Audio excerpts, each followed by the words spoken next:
Video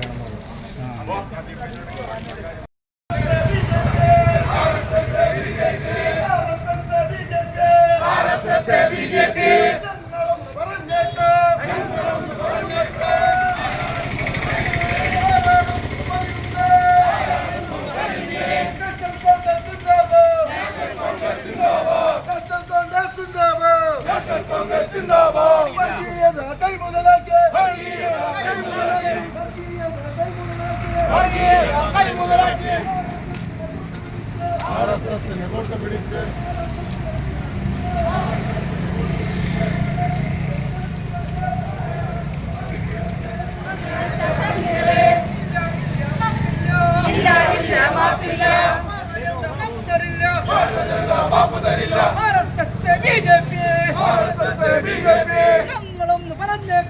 ഞങ്ങളൊന്ന് പറഞ്ഞേക്കാം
സംരക്ഷിക്കും ജീവൻ കൊടുത്ത് സംരക്ഷിക്കും ചോര കൊടുത്ത് സംരക്ഷിക്കും ജീവൻ കൊടുത്ത് സംരക്ഷിക്കും ചോര കൊടുത്ത് സംരക്ഷിക്കും നാഷണൽ കോൺഗ്രസ് സിന്ദാബാദ്. ഛത്തീസ്ഗഡിലെ ദുർഗ് റെയിൽവേ സ്റ്റേഷനിൽ വെച്ച് ഉത്തരേന്ത്യൻ ഗ്രാമാന്തരങ്ങളിലെ പാവപ്പെട്ടവരായ ജനവിഭാഗങ്ങളുടെ ഇടയിൽ സേവനം ചെയ്യുന്ന Assisi sisters of Mary immaculate എന്ന് പറയുന്ന സന്യാസിനി സഭയിലെ അംഗങ്ങളായ 2 കന്യാസ്ത്രീകളെ, മലയാളികളായ 2 കന്യാസ്ത്രീകളെ അകാരണമായി റെയിൽവേ സ്റ്റേഷനിൽ വെച്ച് പിടികൂടുകയും ജയിലിലടക്കുകയും ചെയ്ത ജനാധിപത്യ വിരുദ്ധമായ കിരാതമായ നടപടികളിൽ പ്രതിഷേധിച്ചുകൊണ്ട് നമുക്കെല്ലാവർക്കും അറിയാവുന്നതുപോലെ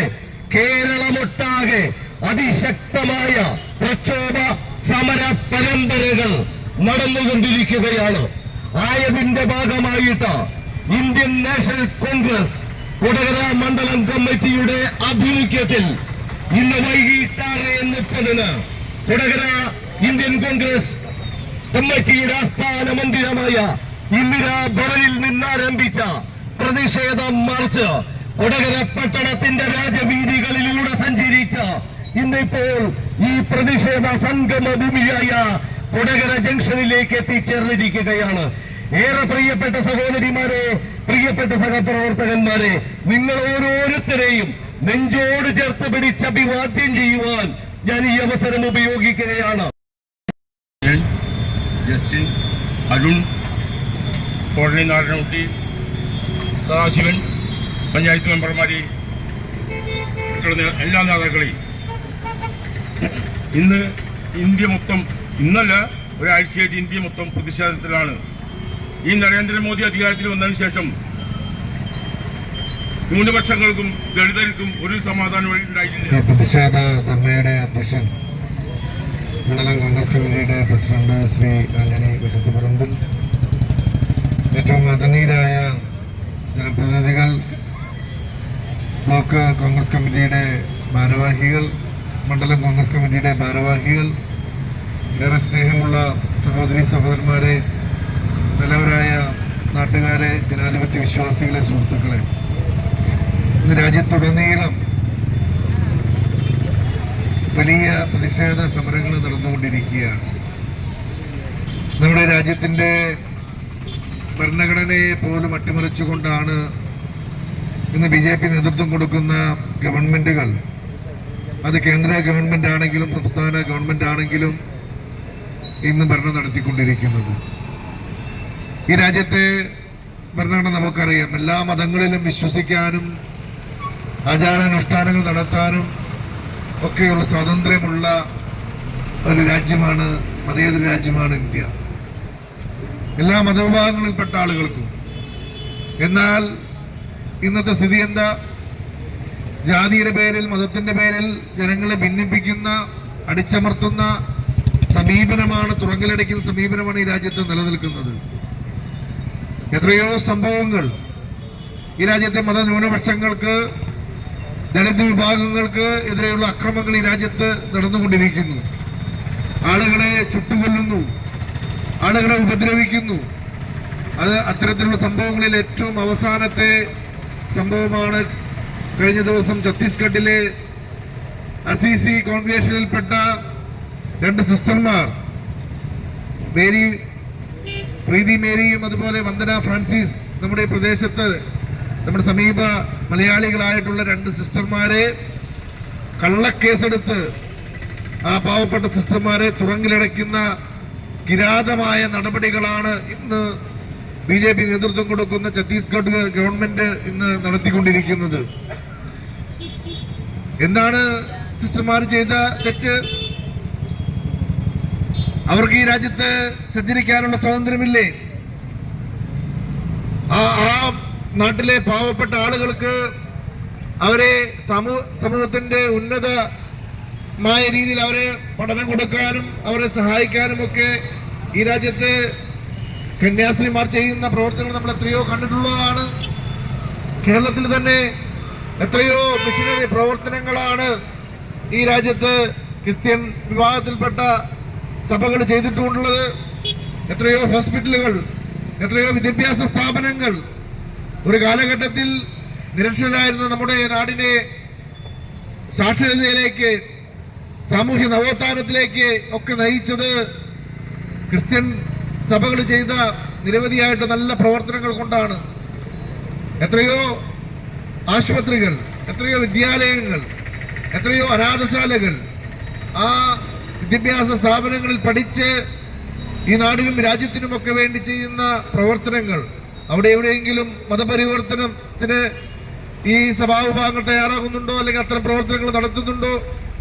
ഈ രാജ്യത്ത് ധനകാര്യ വകുപ്പ് മന്ത്രി നിർമ്മല സീതാരാമൻ ഉൾപ്പെടെ, ഇന്ന് ഛത്തീസ്ഗഡ് ഭരിക്കുന്ന മുഖ്യമന്ത്രി ഉൾപ്പെടെയുള്ള ആളുകൾ ക്രിസ്ത്യൻ സഭകൾ നടത്തിയ വിദ്യാലയങ്ങൾ പഠിച്ച് ഉയർന്ന നിലവാരത്തിലേക്ക് ഉയർന്നു വന്ന ആളുകളാണ്.